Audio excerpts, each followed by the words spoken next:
In this video, I'll show you how to use the magnetometer on your microbit. You can use it as a compass or to detect a nearby magnet. If you need to learn how to set up your microbit for the first time, check out the first video in this tutorial series, linked in the video description. The magnet sensor is on the back of your microbit in the same package as the accelerometer, and even though it's labeled as a compass, it's not really the same as a traditional compass with a needle that rotates about a single axis and always points north. Instead, it is a 3-axis sensor called a magnetometer that can measure the strength of the magnetic field in 3 different directions. You can use your microbit as a basic compass, but that assumes you're holding it flat. You aren't restricted to this, however, and you can measure the magnetic field as you rotate the microbit in 3 dimensions. As we have before for previous sensors, let's explore how the magnetometer works using the serial monitor. So, click on Advanced, click on Serial, drag out a serial right line block, and snap it inside your forever loop. Next, we'll check out the simpler compass mode before we look at the 3-axis magnetometer readings. So go to Input, drag out compass heading, and snap it inside the serial right line block. As it does with the other sensors, the simulator gives us a way to simulate changing the compass heading, or which way the microbit logo would be pointing if you were rotating a physical microbit in the real world, by clicking and dragging on the logo icon. If we do that, and click on Show Data Simulator to open the serial monitor, we can see that the compass heading in degrees changes from 0 to 359 before wrapping back around to 0, where 0 corresponds to north, 90 corresponds to east, 180 corresponds to south, and 270 corresponds to west. If you download this program to a physical microbit, you'll see scrolling text that says Tilt to Fill Screen, and then you'll need to rotate the microbit to light up all the LEDs to calibrate the magnetometer. You should do the calibration in the same environment where you plan to use the microbit, and avoid doing it near any magnets or large metal objects. After all the LEDs are lit up, the process is complete, and the microbit will store the calibration until you download a new program. Now, we can click on Show Data Device and watch what happens as I rotate the physical microbit. When it's pointing north, the values will be very close to 0, although they might wrap around to the high 350s. When I rotate it like this, the value changes to around 270 because it's pointing west, and if I rotate it like this, the value is closer to 90 because it's pointing east. Let's use this information to create a simple compass that tells us which way the microbit is facing by displaying text on screen, N for north, E for east, and so on. As we've done in previous videos, go to the logic menu, drag out an if-else statement. Then go back to the logic menu and drag out a comparison block. We'll use this to compare the compass heading to a certain angle to decide which letter to display. So drag out compass heading from the input menu.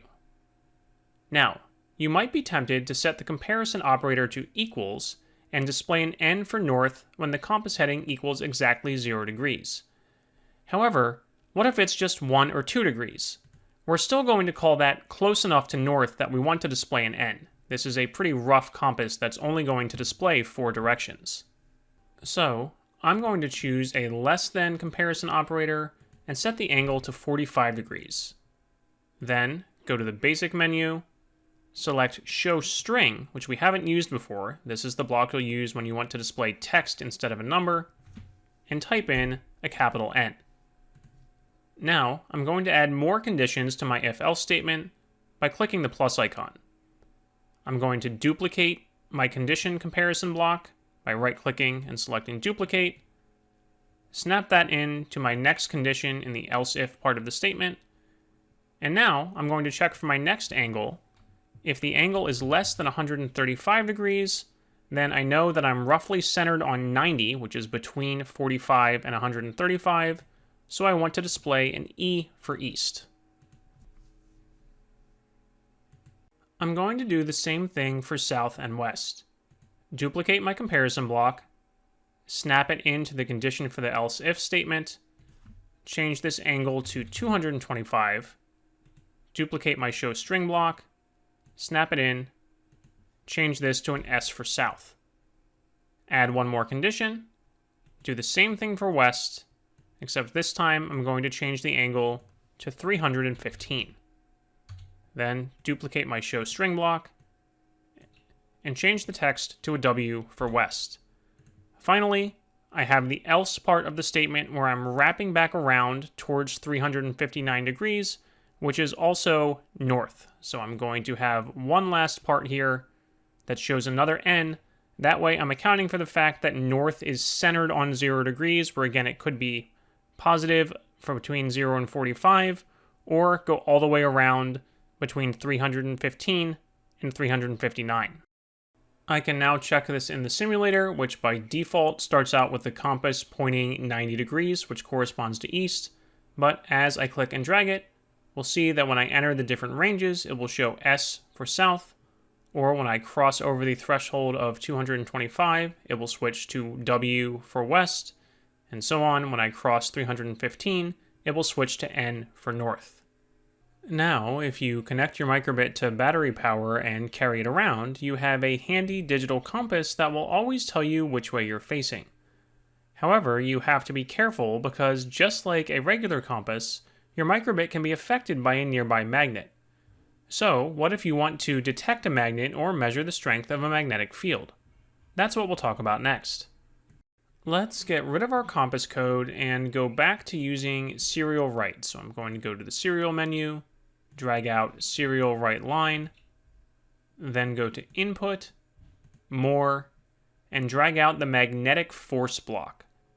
Note that this has a drop-down menu similar to the accelerometer, which we covered in a previous video, where you can select the X, Y, or Z axes, or the combined strength of all three.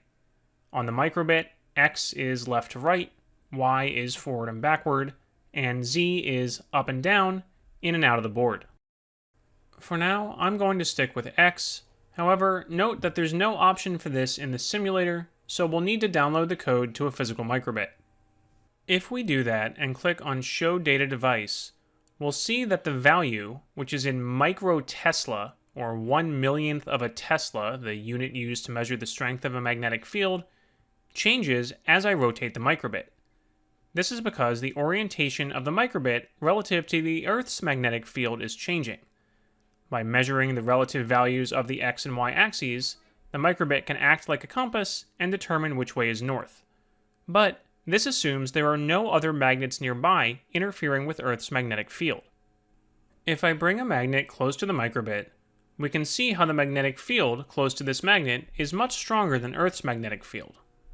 We can see the value change as I move the magnet closer to or farther away from the microbit. You have to be careful because sometimes moving a very strong magnet too close to the microbit can mess up the magnetometer calibration. You can force the microbit to redo the calibration process using the Calibrate Compass block available under the Input menu under More. You could put this block inside your On Start block to make the microbit recalibrate every time it powers up, or you could use another input, like one of the buttons, to do the calibration every time you press the button. As usual, now it's up to you what you do with this information from the sensor. You can use either the magnetic force block or the compass heading block and write a program that makes your microbit react to the value. For example, you can make LEDs react to the strength of a magnetic field like you saw earlier in this video, or try changing the pitch of a sound based on the compass heading to make sort of an audible compass.